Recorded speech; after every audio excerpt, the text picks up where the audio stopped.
Mukunda jewellers మొట్టమొదటి factory outlet లో long హారాల పండుగ. ఈ ఆఫర్ నవంబర్ 8 నుండి 16 వరకు.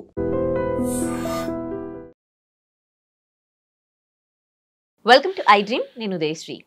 ఓవర్సీస్ ఎడ్యుకేషన్కి మన ఇండియా నుంచి చాలామంది విదేశాలకు వెళ్తూ ఉంటారు. మరి ప్రజెంట్ ఓవర్సీస్ ఎడ్యుకేషన్కి విదేశాలలో ఎలాంటి పరిస్థితులు ఉన్నాయి, ఏ కోర్స్కి ఏ కంట్రీ వెళ్తే బాగుంటుంది, ఇవన్నీ కూడా మనకి డీటెయిల్గా తెలియజేయడానికి మనతో ఉన్నారు professor doctor Ravinder Raina, global economist. మాట్లాడదాం. నమస్తే sir, welcome to our studio. నమస్తే అండి.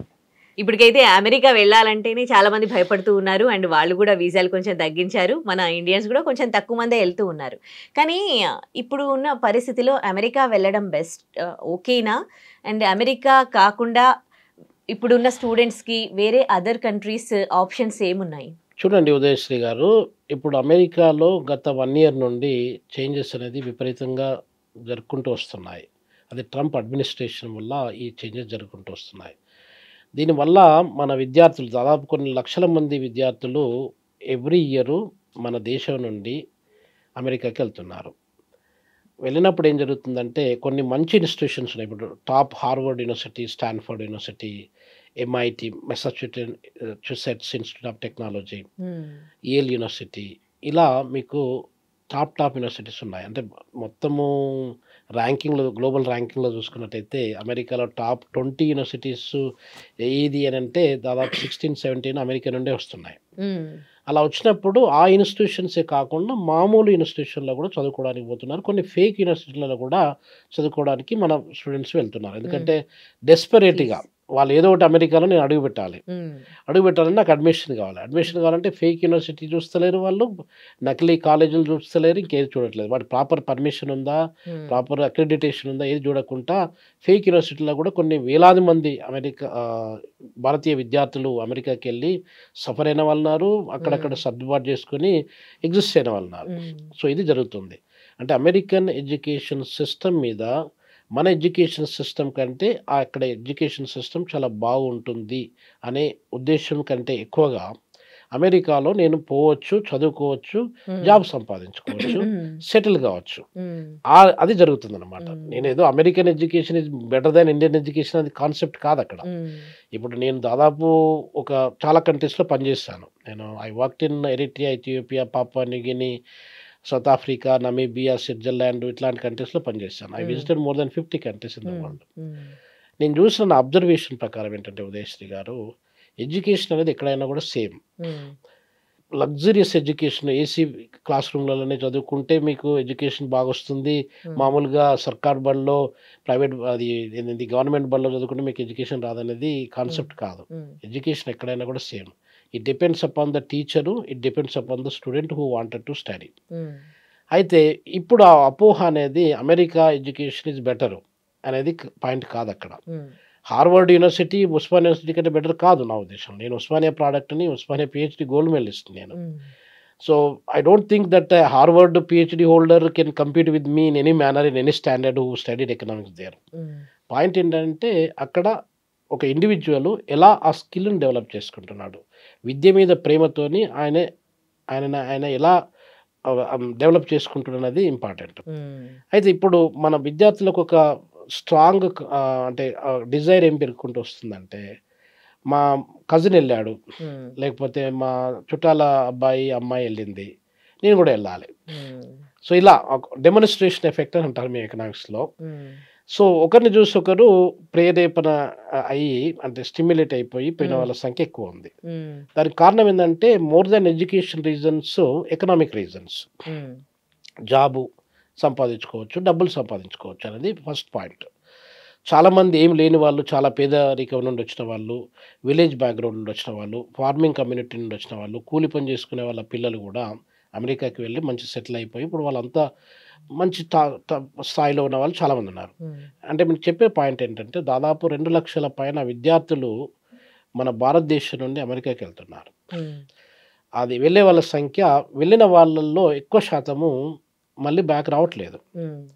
అంటే దాదాపు 80% మంది అక్కడ సెటిల్ కావడానికి ప్రయత్నం చేస్తున్నారు. 20% ఇక వేరే ఎక్కడన్నా వేరే కంట్రీస్‌లో ఆపర్చునిటీ వచ్చిన వాళ్ళు కావచ్చు, లేకపోతే ఇంకిక్కడ ఇండియన్ కంపెనీస్ కొంచెం మంచి పొజిషన్స్ ఇస్తే, మంచి సాలరీస్ ఇస్తే సరే ఇండియాలో ఉండొచ్చు, మన ఫ్యామిలీస్ దగ్గర ఉండొచ్చు అనే ఉద్దేశంతోని వచ్చిన వాళ్ళు తక్కువ మందే అన్నమాట. అంటే ఇప్పుడు ఒక పాయింట్ ఏంటంటే మీకు చైనా నుండి కూడా there are people they are going to America. China నుండి పోయిన వాళ్ళల్లో ఎక్కువ శాతము పోతున్నారు, చదువుకుంటున్నారు, వస్తున్నారు, చైనాని డెవలప్ చేస్తున్నారు. ఇండియా నుండి పోతున్నారు, అక్కడే ఉంటున్నారు, అక్కడే సెటిల్ అవుతున్నారు, అమెరికన్ డెవలప్ చేస్తున్నారు.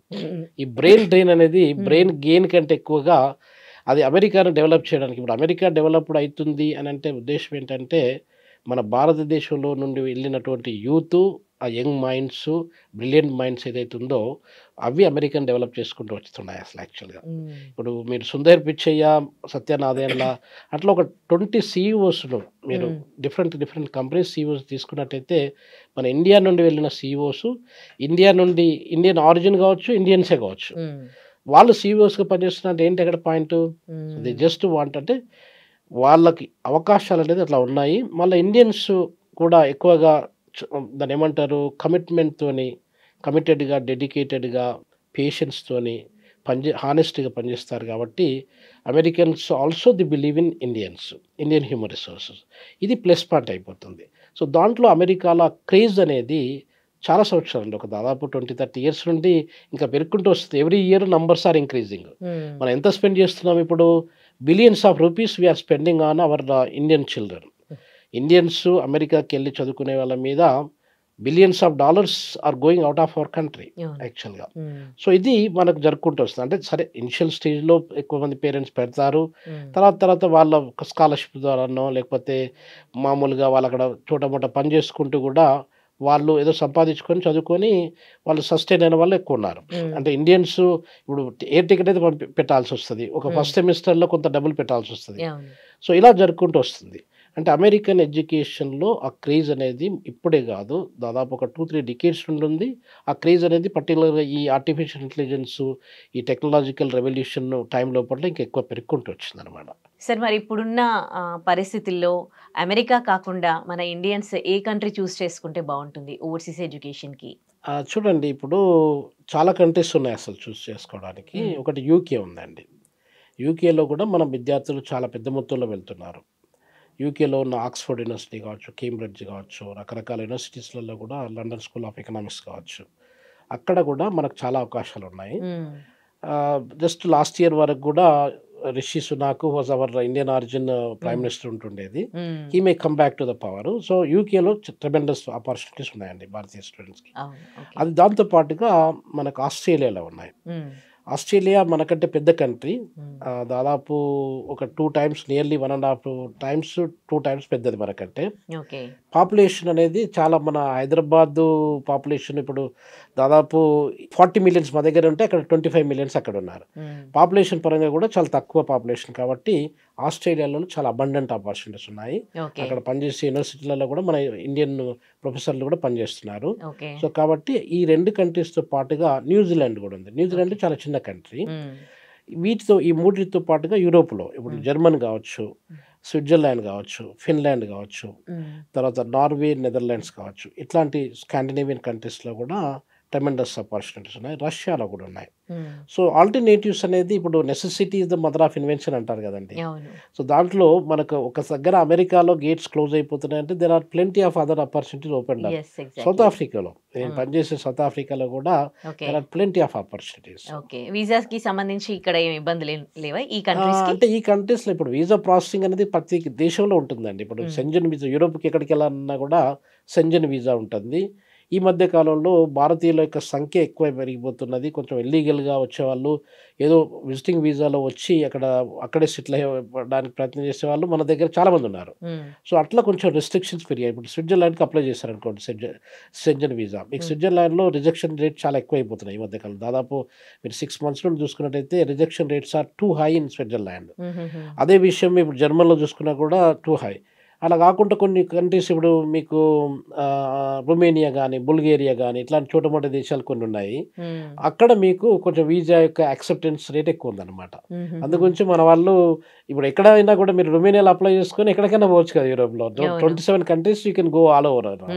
సో ఇలాంటివి జరుగుకుంటూ వస్తున్నాయి. కాకపోతే మీరు స్టడీ వీసా తీసుకున్నట్టయితే స్టడీ వీసాకి పెద్ద ప్రాబ్లం ఉండదండి యూకేలో కానీ. ఎందుకంటే మీరు డబ్బులు పెట్టి అక్కడ చదువుకోవడానికి మీరు వెళ్తున్నారు కంటే అక్కడ కంట్రీస్లో నేషనల్ ఇన్కమ్కి మీరు you are adding value there అనమాట. సో కాబట్టి ఎవ్రీ కంట్రీ వెల్కమింగ్ అట్. ఇప్పుడు మీకు ట్రెమెండస్గా కొన్ని యూనివర్సిటీస్ యూకేలో కానివ్వండి, యూరోప్లో కానివ్వండి, మన భారతదేశం నుండి వెళ్ళే వాళ్ళ సంఖ్య తగ్గుకుంటూ వస్తుంది అసలు. యాక్చువల్గా there are certain universities they have some foreign student programs అట్లాంటివి ఉండేది కూడా క్లోజ్ చేయడం జరిగింది అసలు. అంటే ఆ ప్రోగ్రామ్స్ రన్ చేయాలంటే అసలు మనలాంటి వాళ్ళ సంఖ్య వాళ్ళకి అవసరం. సో కాబట్టి it's a win win situation అనమాట. So they welcome that and visas will not be a problem. Only visiting visas దగ్గర మీకు ఏమైనా ప్రాబ్లం ఉంటుండొచ్చు, కానీ మీకు ఒక పర్టికులర్ ప్రాపర్ ఇప్పుడు బ్రూనే యూనివర్సిటీ ఉందనుకోండి యూకేలో, అక్కడ మీరు ఒక అడ్మిషన్ వచ్చింది అనుకోండి, మీకు వీసా రావడం పెద్ద కష్టం కాదు అక్కడ. Right, thank you so much for the information sir. My pleasure, thank you very much. And for more videos, Please subscribe to iDream. Please subscribe to iDream. Please subscribe iDream. And please subscribe to iDream. For more videos, subscribe to iDream. please like, share and subscribe to the channel. Congratulations, iDream. Subscribe to iDream. Subscribe to iDream. So subscribe to iDream Media. iDream ki iDream team andarki huge congratulations. Please subscribe iDream Media. Please subscribe to iDream. Subscribe iDream. Please subscribe to iDream. iDream అంటే నా కళల channel subscribe చేసుకున్న నోరు తిరుగుతలేదు, మీరైతే గంట గుర్తు కొట్టండి. For more such videos, please subscribe to iDream.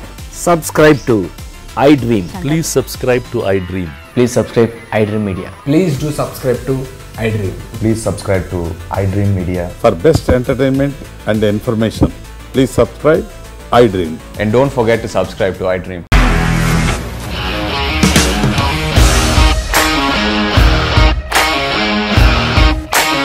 ఇండస్ట్రీలో కమిట్మెంట్ ఇష్యూస్ వస్తే నీకు కూడా వచ్చినట్టు మార్నింగ్ తీసుకెళ్ళాలంటే కొట్టి పడేస్తారు.